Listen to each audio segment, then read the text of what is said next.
नमस्कार दोस्तों, मैं एएसवी चैनल में अजय सिंह आपका स्वागत करता हूं। दोस्तों, कहते हैं कि कुछ युद्ध ऐसे होते हैं जो युद्ध किसी भी देश की दशा को बदल के रख देते हैं।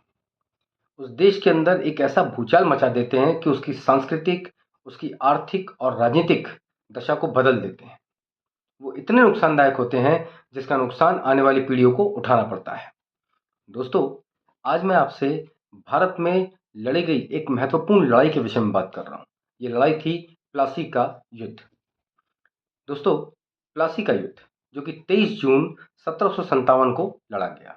लड़ा किनके बीच गया? तो दोस्तों, लॉर्ड क्लाइव जो कि ब्रिटिश ईस्ट इंडिया कंपनी के सेना का नेतृत्व कर रहे थे, और दूसरी सेना जो थी वो बंगाल के नवाब सिराजुद्दौला की थी, जिसका नेतृत्व मीर जाफर कर रहे थे। ये युद्ध प्लासी में हुआ। प्लासी जो है पश्चिम बंगाल में नादिया जिले के मुर्शिदाबाद के पास एक जगह है दोस्तों। यहीं ये युद्ध लड़ा गया। युद्ध बड़ा था, और सबसे बड़ी बात ये दोस्तों कि अंग्रेजों के पास मात्र 3000 लोगों की सेना थी, जबकि बंगाल के नवाब सिराजुद्दौला जो थे उनके पास जो सेना थी वो अंग्रेजों से 2.5 गुना से भी ज़्यादा थी। उसके बाद भी अंग्रेज इस युद्ध को जीत गए। और जीते क्या दोस्तों? उस जीत के साथ ही पूरे बंगाल पर और भारत पर अंग्रेजों के शासन की नींव पड़ गई। दोस्तों, सबसे बड़ी बात थी इस युद्ध का महत्व क्या था। युद्ध हुआ, कोई ना कोई युद्ध लड़ा जाता है तो उसके पीछे कुछ ना कुछ कारण होते हैं। तो महत्व क्या था दोस्तों? क्या हुआ, जैसे ही प्लासी का युद्ध हुआ, प्लासी के युद्ध के बाद जब अंग्रेज इस युद्ध को जीते, एक निर्णायक युद्ध था, जब अंग्रेज इस युद्ध को जीते तो उसके बाद अंग्रेजी शासन की नींव भारत में पड़ चुकी थी और अंग्रेजी शासन का उदय हो चुका था। आप जानते हैं दोस्तों कि ईस्ट इंडिया कंपनी यानी अंग्रेज जो थे वो भारत में सिर्फ और सिर्फ व्यापार करने के लिए आए थे। व्यापार करने के बाद जब उन्हें कुछ लगा कि इस देश पर व्यापार ने इस देश पर शासन किया जा सकता है, तो उन्होंने बंगाल के माध्यम से ये काम शुरू किया। और जब बंगाल को जीत गए तो उसके बाद धीरे धीरे उन्होंने पूरे के पूरे भारत को ही अपनी चपेट में ले लिया और उस पर कब्जा कर लिया, और अपने हिसाब से उन्होंने पूरे देश को चलाना शुरू कर दिया। दोस्तों, ये एक बड़ा निर्णायक युद्ध था जो भारतीय इतिहास में ना भूला जाने वाला युद्ध रहा, जिसे भारतीय इतिहास कभी नहीं भूलता, और खासकर अंग्रेज तो कभी भूलते ही नहीं हैं, क्योंकि ये उनके शासन का एक महत्वपूर्ण अध्याय रहा। दोस्तों, इस युद्ध के कारण क्या थे? आखिर प्लासी का युद्ध हुआ तो कुछ तो कारण हुआ, क्योंकि कोई भी चीज़ बिना कारण के तो नहीं होती। तो दोस्तों, प्लासी के युद्ध के कारण ये थे कि जो बंगाल के नवाब थे सिराजुद्दौला, वो आदमी बढ़िया था, लेकिन अंग्रेजों से शुरुआत में तो ठीक था, बाद में बहुत चिढ़ने लगा था। और अंग्रेज जो थे वो सिराजुद्दौला को हटाकर खुद का शासन स्थापित करना चाहते थे, क्योंकि बंगाल जो था दोस्तों उस समय भारत का सबसे अमीर प्रदेश था, या अमीर क्षेत्र कह लीजिए आप। ये था, सिराजुद्दौला अंग्रेजों को बिल्कुल पसंद नहीं करते थे। अंग्रेज जो थे वो किसी भी हालत में सिराजुद्दौला को बंगाल से हटाना चाहते थे, और सिराजुद्दौला अंग्रेजों की किसी भी चाल को भारत में या बंगाल में सफल नहीं होने देना चाहते थे। उसके बाद आप बंगाल में व्यापार कर रहे हैं, बंगाल में शासन सिराजुद्दौला का है।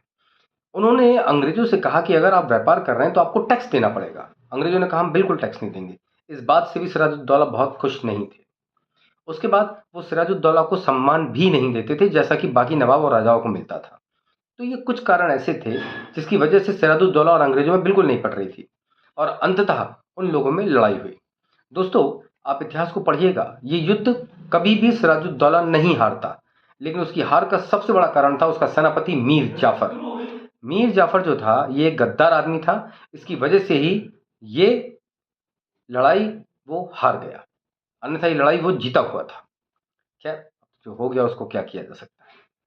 उसके बाद जब ये निर्णायक लड़ाई जीतने के बाद बंगाल के साथ साथ पूरे भारत पर अंग्रेजी शासन की नींव पड़ गई, और अंग्रेज ये बात समझ गए थे कि अब हम धीरे धीरे, जैसी भारत की स्थितियां थीं, उन्होंने समझ लिया था कि भारत में गद्दारों की कमी नहीं है, तो वो ये समझ गए थे कि हम धीरे धीरे ही सही लेकिन पूरे भारत को अपने कब्जे में ले लेंगे। दोस्तों, ये युद्ध हुआ, इसका प्रभाव क्या पड़ा? प्लासी हुई, लेकिन प्लासी का प्रभाव क्या था? देखिए दोस्तों, हुआ क्या, ये युद्ध हुआ। इस युद्ध के बाद जो उसका परिणाम आया वो सबको मालूम था कि अंग्रेज जीत गए। अंग्रेजों ने पूरे भारत को धीरे धीरे, पहले तो नींव पड़ी प्लासी में, उसके बाद उन्होंने एक एक रणनीति बनाई कि कैसे पूरे भारत को अपने कब्जे में लिया जाए। कैसे? उसके बाद उस रणनीति के तहत वो काम करने लगे। उन्होंने सबसे पहले भारतीय संस्कृति पर, भारतीय आर्थिक स्थिति पर और राजनीतिक स्थिति पर चोट किया। कहते हैं किसी भी देश को अगर आपको चोट पहुँचाना है तो उसकी सांस्कृतिक स्थिति पर चोट पहुँचा दीजिए आप। तो उन्होंने इसको बड़ा डैमेज किया और उस डैमेज को हम आज तक भुगत रहे हैं दोस्तों। उसके बाद जैसे ही उन्होंने देखा कि अब भारत का शासन जो है वो ब्रिटिश ईस्ट इंडिया कंपनी के अंतर्गत आ गया है। अंतर्गत आने का मतलब ये था कि उसका शासन अब सीधे ब्रिटिश क्राउन के अधीन आ गया, यानी ब्रिटिश क्राउन मतलब महारानी के अधीन आ गया। यहाँ पे उन्होंने शासन करने के नए-नए कानून बनाना शुरू कर दिए, नए-नए कानूनों के तहत उन्होंने भारत पर शासन करना शुरू किया।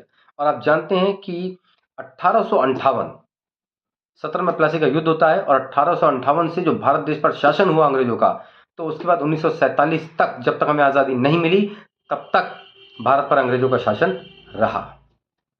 दोस्तों, कहते हैं ना कि कई बार कुछ चीज़ें करता आदमी बुरे के लिए है, लेकिन हो भी अच्छी जाती हैं।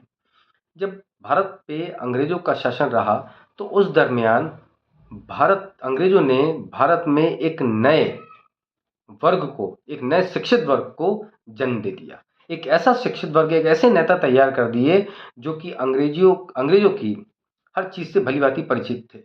उनकी रणनीति से परिचित थे, उनकी एजुकेशन पॉलिसी से परिचित थे।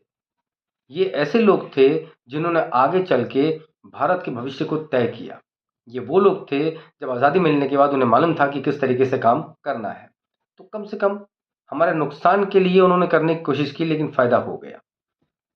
कहने का तात्पर्य इतना है कि अगर कोई गलत चीज़ भी होती है, तो उसमें कई बार कुछ ना कुछ अच्छा हो जाता है। वही हाल हमारे साथ भी हुआ। प्लासी के युद्ध ने ये बात सही है कि हमारे देश के अंदर अंग्रेजी शासन की नींव डाल दी, कोई दो राय नहीं। क्योंकि अगर प्लासी का युद्ध नहीं होता दोस्तों, तो ये बात सही है कि हम जो 200 साल गुलाम रहे अंग्रेजों के, वो हम नहीं रहते। लेकिन युद्ध हुआ, युद्ध में एक नींव पड़ी अंग्रेजों की और अंग्रेजी शासन की नींव पड़ी। लेकिन इन सब चीज़ों से कुछ ना कुछ बेहतर भी हुआ, कुछ अच्छा भी हुआ। हमें अच्छे पॉलिटिशियन मिल गए, हमें ऐसे लोग मिल गए जो अंग्रेजों की हर चीज़ से भली-भाँति परिचित थे, जिन्होंने आगे चल के भारत के भविष्य को बनाने में एक महत्वपूर्ण भूमिका अदा की। कई बार कुछ चीज़ें बुरे से अच्छे के लिए हो जाती हैं और वही हुआ। प्लासी के बाद बक्सर और बक्सर के युद्ध के बाद दोस्तों, इस पूरे देश के अंदर अंग्रेजों का शासन स्थापित हो गया। अगर ये प्लासी नहीं होती तो अंग्रेज नहीं आते। हो भी सकता है कि शायद हम, देखिए, अंग्रेज नहीं आते ये एक अलग मैटर है, लेकिन फिर हम राजा और नवाबों के अंडर में रहते। क्योंकि आपको क्या लगता है कि अगर प्लासी नहीं होती तो क्या हमारा देश लोकतांत्रिक देश बन जाता? उस समय कभी नहीं। फिर हम राजा और नवाबों के अंतर्गत रहते, जैसे पहले गुलामी कर रहे थे फिर करते। प्लासी हुई तो कम से कम कुछ सीखने को मिला। हमने ये जाना कि कैसे यूनाइटेड होकर किसी चीज़ से लड़ा जाता है। राजा और नवाबों के खिलाफ तो हम कभी लड़ ही नहीं पाए, लेकिन अंग्रेजों के खिलाफ हमने लड़ाई लड़ी और उसके बाद ये देश यूनाइटेड हुआ। और उसके बाद हमने इतनी बड़ी लड़ाई लड़ी कि अंततः जाके हमें स्वतंत्रता मिली। दोस्तों, आज के लिए बस इतना ही। कल एक नए विषय में मिलते हैं। बहुत बहुत धन्यवाद। भारत माता की जय। जय सिया राम।